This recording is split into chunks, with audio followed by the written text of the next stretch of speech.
एक संत जी थे, रोज भिक्षा मांगते थे, भिक्षाटन करते थे। एक माता जी बड़ी अच्छी थी, प्रतिदिन भिक्षा देती, प्रतिदिन, एक दिन न चूकती। प्रतिदिन उनका मन देना ही है, भिक्षा देना ही है। अब प्रतिदिन माता जी भिक्षा देती हैं, संत जी भिक्षा ग्रहण करते हैं। एक दिन माता जी का उनके घर में हो गया झगड़ा। अब झगड़ा हुआ तो दिमाग खराब। अब माता जी, वो गोबर होता है, गोबर से घर के आंगन को लीप रही थी। अब संत जी बाहर खड़े, भिक्षाम देहि, भिक्षाम देहि, भिक्षाम। माता जी ने नहीं सुना। जब तीसरी चौथी बार फिर कहा, इतने गुस्से में कि वही गोबर का गंदा कपड़ा उठाया और फेंक के संत जी को दे दी, ये लो तुम्हारी भिक्षा। संत तो संत कौन? सरल चित्त। जिसका सरल चित्त ना हो वो संत नहीं है, वो कुछ और है, पर संत तो नहीं।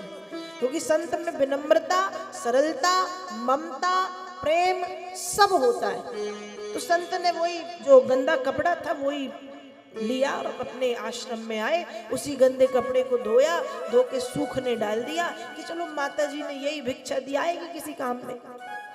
गंदा कपड़ा धो धा के सूखने धूप में डाला। शाम को पूजन जब करने का समय आया तो उस समय कोई महात्मा जी, कोई व्यक्ति उनको घी दे गया। अब संत जी कहे बड़ी अच्छी बात, घी मिल गया। घी मिला है तो घी के दो काम, एक तो शुद्ध घी का हलवा बनाऊंगा, भगवान को भोग लगाऊंगा, और दूसरा काम शुद्ध घी का दीपक जलाऊंगा। अब दीपक है, घी है, पर बाती नहीं, और बाती के बिना दीपक कैसे जले? तो संत जी को याद आया, वही गोबर वाला गंदा कपड़ा उठा के लाए। उसी कपड़े को फाड़ा, उसकी 108 बातियां बना के घी में डुबोई, और घी में डुबो करके 108 दीपक भगवान के चरणों में जला दिए।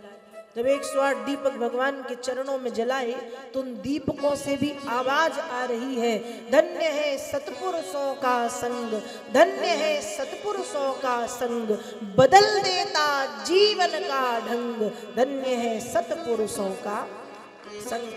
अब तक मैं घर गृहस्थी वाले व्यक्ति के साथ में था तो भाल भी वैसे ही था, गोबर में लिपटा सना हुआ एक गंदा कपड़ा। लेकिन जैसे ही मेरा संग बदला, जैसे ही मैं एक संत के सानिध्य में पहुंचा तो मैं भगवान के चरणों में प्रज्वलित होने वाला दीपक बन गया, जो खुद भी प्रकाशित है और दूसरों को भी प्रकाशित कर रहा है। तो धन्य है सतपुरुषों का संग।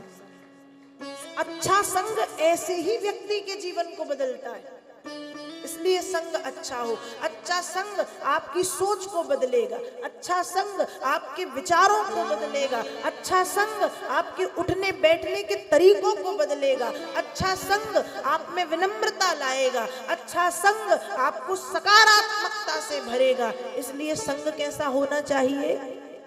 अच्छा, बुरा नहीं। बुरे संग में पड़ के लोग भी बुरे हो जाते हैं, बुरे संग में पड़ के अच्छे से अच्छा सकारात्मक व्यक्ति भी नकारात्मकता से घिर जाता है। बुरे संग में पड़ कर के अच्छा भला हंसता हुआ जो नूरानी चेहरा है वो भी रोथड़ू वाला चेहरा हो जाता है। इसलिए संग कैसा हो? अच्छा।